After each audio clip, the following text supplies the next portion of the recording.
नमस्ते श्री स्वस्तानी व्रत कथा 12औं अध्यायमा समस्त भक्तजनहरूलाई स्वागत गर्दछु।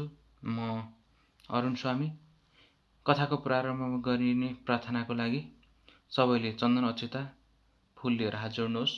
एम ब्रह्मा वरुणेन्द्र रुद्र मरुत स्तुपन्ति दिवै स्तुभिर्वेद साङ्गपतक ब्रह्मोपनिषद्रा गायन्ति एम सामगा ध्यानवस्थितक ततगतेन मनसा पश्यन्ति योगिनी यशान्त नविदुसुरासुरगण देवाय तमै नमः श्रीमचन्दन चर्तित जोलपु शुक्लम्बरा मल्लिकामालङ्कृत कुण्डला प्रविल्सन्मुक्तावली शोभिता सर्वज्ञानिदा पुस्तकधारा रुद्राक्षे माला धाराकरा भाग्यदेवी बदनाम बुझे वस्तु मैत्रलक्ष्मी माता शिरं मुङ्क करोति वाचालं पङ्गुलङ्ग यता गिरिं यता कृपातमहं वन्दे परमानन्द माधवं नमो भगवते तस्मै व्यासमिते जयस्य यस्य प्रसादात् वक्ष्यामि नारायण कथामिमा नारायणं नमस्कृत नरचैव नरोत्तम देवी सरस्वती व्यासी तत्मुदिरयत।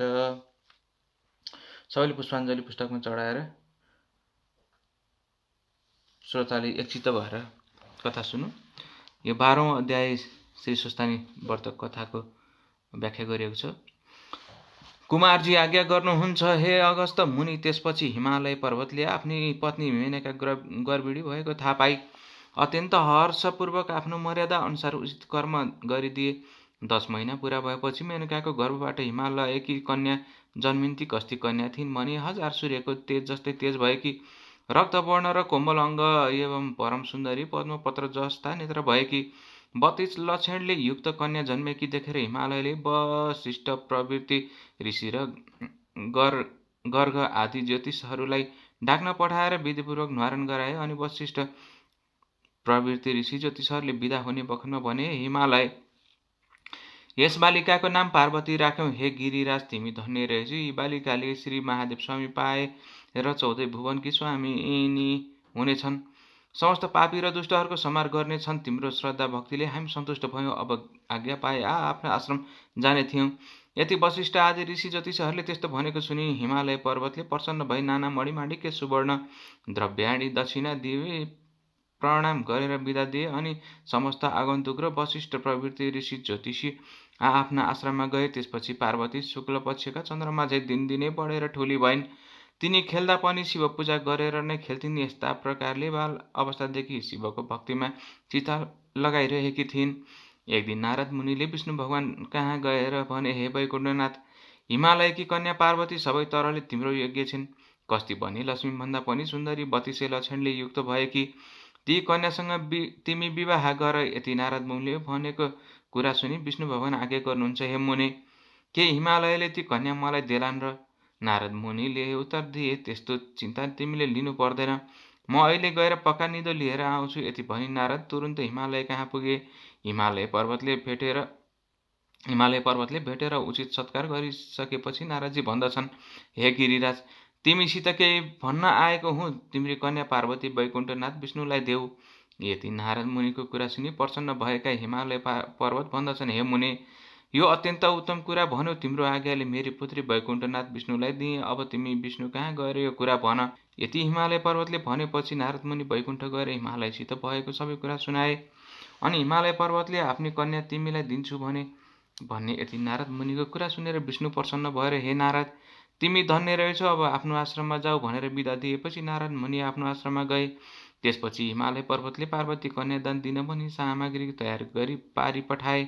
नारद मुनिलाई डाकेर विष्णु कहाँ पठाई राम्रो लग्न ठहराई आफ्नो गुरु बृहस्पति आदि सम्पूर्ण देवता, यज्ञ, गन्धर्व, किन्नर, दैत्य र नाग सबैलाई निमन्त्रणा पठाए। अनि विष्णु भगवान पार्वती कन्यादान लिन हिमालय कहाँ पुगे। उता मेनकाले हीरा, मोती, मणिमाणिक्य, नारा रत्नहरूले जगी जग्गा पारेर वस्त्रालङ्कार पहिराई पार्वतीलाई सिँगारी राखेकी थिइन्। त्यो देखेर जय, विजय, अजिता, अपराजिता आदि सखीहरूले पार्वतीलाई भने, हे सखी, आज तिम्रो विवाह हुन्छ, विष्णुलाई कन्यादान दिन्छन्। यति सखीहरूले भनेको सुनि पार्वतीको मनमा शङ्का उत्पन्न भयो। मैले बाल अवस्थादेखि नै श्री महादेव स्वामी पाऊँ भनेर धाइरहेकी छु।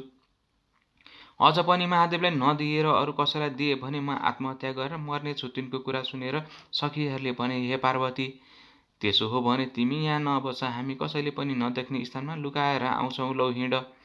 यति सखीहरूले भनेको सुनि, हे सखी हो, जसो गर्ने हो गर, म केही जान्दिनँ भनिन्। त्यसपछि सखीहरूले नदी तटको वनमा लगेर पार्वतीलाई कसैले नदेख्ने एकान्त ठाउँमा लुकाएर आए।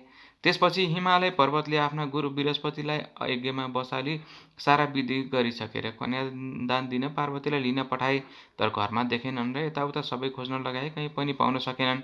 र हिमालय पर्वतले अत्यन्त व्याकुल भई गुरु बृहस्पति कहाँ गएर पार्वती कहाँ कहीँ पनि छैनन्, अब कसो गर्यौँ भने। यति हिमालय पर्वतले भनेको सुनि गुरु बृहस्पतिले यस लग्नमा भएन भनी विष्णुलाई बिन्ती गरे अनि आएका निम्ताहरू जति सबै फर्केर आफ्ना आश्रममा जाँदा भए। उता सखीहरूले पार्वतीलाई वनमा लुकाएर आएपछि पार्वतीले नदीमा गएर बालुवा ल्याई त्यसको पार्थिव शिवलिङ्ग बनाई श्री महादेवको आराधना गर्न लागिन्। उसै बेला दुवै दैत्य प्रशोक र दमघोष आएर पार्वतीको सौन्दर्यमा लोभिएर अनेक प्रकारका नराम्रा चेष्टा देखाउन लागे। तिनको चेष्टा देखेर पार्वतीलाई रिस उठ्यो र उनले हेर्नासाथ दुवै भस्म भए। अनि पार्वतीले बनाएको शिवलिङ्गबाट स्वयं महादेव प्रकट भए आफ्नो ज्योति स्वरूपको दर्शन दिनुभयो र हे पार्वती, तिमीले मेरो किन आराधना गरेकी भन्नुभयो। पार्वतीले बिन्ती गरिन्, हे जगदीश्वर, मैले बालक कालदेखि नै श्री महादेव स्वामी पाऊँ भनेर हजुरलाई धाइरहेकी छु। मेरो पिता हिमालय पर्वतले विष्णुलाई कन्यादान दिन लाग्दा भागेर यहाँ लुक्न आएको हुँ। मदेखि प्रसन्न भई रक्षा गर हे प्रभु, मेरो इच्छा पूर्ण गराऊ। पार्वतीको यस्तो प्रार्थना सुनेर महादेव आज्ञा गर्नुहुन्छ, हे पार्वती, तिम्रा माता पिताले कन्यादान नदिई मैले तिमीलाई मेरी भन्न मिलेन। अब विष्णु आएर तिमीलाई जस्तो उपदेश दिनन् उसै माफी गरे इच्छा पूर्ण हुनेछ। महादेवको यस्तो शिक्षा सुनेर पार्वतीले जो आज्ञा भनी साष्टाङ्ग प्रणाम गरिन्। अनि महादेव अन्तर्ध्यान हुनुभयो। त्यसपछि सखीहरू आएर पार्वती घर गइन्। छोरी आएकी देखेर रिसाएका हिमालयले भने, हे पुत्री, तिमी कहाँ गएकी थियौ। पार्वतीले बिन्ती गरिन्, हे पिता, म बालकालदेखि नै श्री महादेव स्वामी पाऊँ भनी उनैलाई धाइरहेकी छु र उनकै ध्यान भक्ति पनि मेरो हृदयले सदैव गरिरहेको छ। हजुरले श्री विष्णुलाई दिन लाग्दा लुक्न गएकी थिएँ। आफ्नी पुत्री पार्वतीले यति भनेको सुनि उनको न्वारणका दिन वशिष्ठ प्रवृत्ति ऋषि र ज्योतिषहरूले पार्वतीको विषयमा भविष्यवाणी गरेको सम्झी चुप लागे। त्यसपछि पार्वतीले विष्णु कहिले आउलान् र श्री महादेव स्वामी पाउला भनी अनेक तीर्थ व्रत दान धर्म जप तप नियम पालन गर्न लागिन्। फेरि निकै दिन बालुवाको शिवलिङ्ग बनाई पार्थिव पूजा गरिरहिन्। तिनको अडिक श्रद्धा एवं भक्तिभाव देखेर विष्णु भगवान गरुडमा चढी शङ्ख चक्र गदा पद्म धारण गरी पार्वतीको सामुन्ने आएर आज्ञा गर्नुभयो, हे पार्वती, तिमीले अनेक तीर्थ व्रत दान धर्म पूजा पाठ यज्ञ आदि गरेको देख्दा म अत्यन्त प्रसन्न भएँ। तिम्रो मनमा जे इच्छा छ सो वरदान माग, म दिन तयार छु। विष्णु भगवानले यस्तो आज्ञा भएको सुनि पार्वती बिन्ती गर्दछिन्, हे ईश्वर, हे परब्रह्मा परमात्मा, मलाई केही वरदान पाउनको इच्छा छैन, केवल महादेव स्वामी प्राप्त हुने वरदान बक्सियोस्। पार्वतीको यस्तो प्रार्थना सुनि विष्णु भगवान आज्ञा गर्नुहुन्छ, हे पार्वती, तिमीले परिश्रम साथ गरेका यी तीर्थ व्रत दान धर्म व्रत उपवास भन्दा पनि एउटा अति उत्तम र गोप्य कुरा भन्दछु। तिमी एकचित्त भएर ध्यानपूर्वक सुन। श्री स्वस्थानी परमेश्वरीको व्रत गर। त्यस व्रतको प्रभावले जगदीश्वर श्री महादेव स्वामी पाउनेछौ, यसमा शङ्का छैन। श्री विष्णुले यति आज्ञा भएको सुनि पार्वतीले फेरि बिन्ती गरिन्, हे ईश्वर, त्यस व्रतको विधान के हो र त्यसमा के गर्नु पर्दछ, यो सबै विस्तारपूर्वक आज्ञा गर्नुहोस्। पार्वतीको यस्तो प्रार्थना सुनि विष्णु भगवान आज्ञा गर्नुहुन्छ, हे पार्वती, पौष शुक्ल पूर्णिमाको दिनदेखि व्रत आरम्भ गर्नु पर्दछ। एक दिन पहिले नै हातखुट्टाका नङ काटी स्नान गरेर पवित्र भई एक भक्ति रही एकचित्त गरी नित्य मध्याह्न कालमा श्री महादेवको पूजा गर्नु र 1 महिनापछि अर्थात् माघ शुक्ल पूर्णिमाको दिन अष्टोत्तर 100 रोटी, अष्टोत्तर 100 अक्षता, अष्टोत्तर 100 बेली पुष्प, अष्टोत्तर 100 कुड्का सुपारी, अष्टोत्तर 100 पान र जातका फलफुल नैवेद्य आदि सबै वस्तु तयार पारी आरसीमा ओमकार लेखी गङ्गाजलले स्नान गराउनु र श्रीखण्ड रक्तचन्दन लगायत पिताम्बर वस्त्र पहिराई धूपदीप नैवेद्य कस्तुरी भेटी दक्षिणा चढाई षोडशोपचार वा पञ्चोपचारले पूजन गरिसकी स्तोत्र पाठ जप ध्यान गरिसकी अर्ध दिनु। अनि हे पार्वती स्वस्थानी परमेश्वरी भनेकी कस्ती छन् भने, अष्टाशुच दलेश्व मातृकाष्ठीतास्थमा खड्गादृश्य चोधर्व च अर्धे च वर मुत्म पलम चतुर्भुजा त्रिनेत्रा च सर्वालङ्कार भूषिताम सुवर्ण वद विकासाभाम स्वस्थानी जगदीश्वरीम। अर्थात् अष्टदल पद्मा अष्ट मातृका, त्यसमाथि खड्ग त्रिशूल र वर नीलोत्पल हातमा धारणा गरेकी, 4 बाहु र 3 नेत्र भएकी, अनेक प्रकारका अलङ्कार पहिरेकी, अनेक आयुध लिएकी, पीत वर्ण भन्दा पनि अत्यन्त शोभायमान भएकी यस्तै श्री स्वस्थानी परमेश्वरीको ध्यान गरेर हे जगदीश्वरी भनी मनमने उनीसित इच्छा भएको वरदान माग्नु। अनि प्रसाद झिकेर अष्टोत्तर छ। एमा 8 रोटी 8 अक्षता 8 बेली पुष्प 8 पानका 8 कुटका सुपारी सगुन समेत आफ्नो पतिलाई दिनु।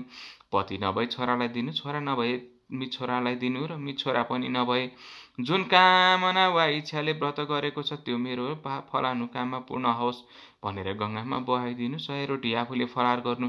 रातमा जागेराम बसेर सुस्तानीकै महिमा गान भजन तीर्थन गर्नु सुनाउनु। यति गरेपछि अवश्य इच्छा पूर्ण हुनेछ, यसमा कुनै शङ्का छैन। हे पार्वती, स्वस्थानी परमेश्वरीको प्रसाद लिने बेलामा श्री महादेव तिम्रो सामु आफै प्रकट हुनुहुनेछ। तिम्रो श्रद्धा भक्ति देखेर म प्रसन्न भएँ। यति भनिसकेर तिमीले महादेव स्वामी पाए भने विष्णु भगवानले वरदान दिनुभयो। हे अगस्त्य मुनि, नारायण विष्णुले यति आज्ञा भएपछि पार्वतीले मनमा सन्तोष र आनन्द मान्दै श्रद्धा सहित विष्णुको पनि पूजा र प्रणाम गरिन्। तिनले पूजा गरिसकेपछि विष्णु भगवान विदा भएर गरुडमा चढी त्यहाँबाट अन्तर्ध्यान भई वैकुण्ठ धाममा जाँदा भए।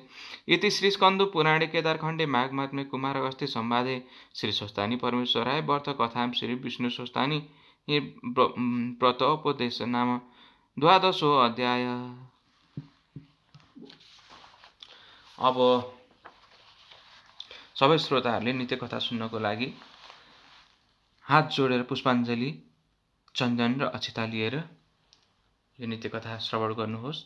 उपनयतु मङ्गलं व सकल जगन मङ्गलालय श्रीमानदिनकर किरण निबोधित नवनलिन दल निवेक्षण कृष्णकाले वर्षन्तु पर्जने पृथ्वी सस्यशालिनी देशे शोभर्हितो ब्रह्माण्ड सन्तु निर्भय अपुत्र पुत्रिणा सन्तु पुत्रिणा सन्तु पौत्रिणा निर्धना सदना सन्तु जीवन्तु सर्दा शतम तत्रैव गङ्गा यमुना च तत्र गोदावरी सिन्धु सरस्वती च तीर्थानि सर्वाणि वसन्ति तत्र एताच्युद्धार कथा प्रसङ्ग या कुन्यन्तु तुषारहार धवला या शुभ वस्त्रावृता या बिडाम्बर मण्डित कराया श्वेत पद्मासना या ब्रह्माच्युत शङ्कर प्रवृत्तिभिर्वेदे सदा वन्दिता सामां पातु सरस्वती भगवती निशे चाण्डे पाए कायने वाचा मनसेन्द्रिय बुद्ध्यात्मना या प्रकृति सेवावत करोमि यदेत सङ्कलं परस्मै नारायण यति सम्परे तथा श्री स्वस्थानी दिव्य वर्णमस्तु। सबैले पुष्पाञ्जली चढाई दण्डवत गरेर आफ्नो मनको इच्छित वर माग्नु। श्री स्वस्थानी माताको जय।